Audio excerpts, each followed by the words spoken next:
The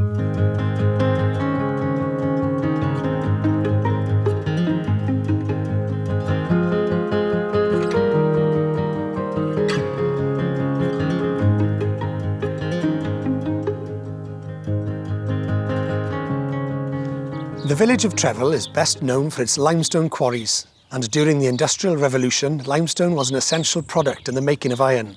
As a result, Trefl was a very busy location as limestone was quarried and shipped via tramroad to Tredegar in the south and Talabont in the north.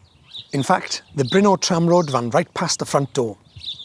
It's not surprising then that the top house would have once been full of quarrymen and tramroad workers, keen to quench their thirst while travelling through Trefl or after a long shift in the quarry. In the early 20th century, the top house was the local for some famous political names. Aneurin Bevan, the founder of the NHS, would drink at the pub after walking onto the Brecon Beacons to rehearse his political speeches. His wife Jenny Lee scattered his ashes just north of the pub. A young Neil Kinnock was told to leave the pub by Nye and Archie Lush whilst underage drinking in the top house. The building underwent a total refurbishment and reopened in August 2020. Today, the quarrymen and politicians have gone, replaced by walkers, cyclists and ramblers out exploring the historical Chartist caves, the old limestone quarries and beautiful scenery of the Brecon Beacons National Park. After a day of outdoor adventure, we invite you to sample our locally sourced homemade food, craft ales and a very warm welcome.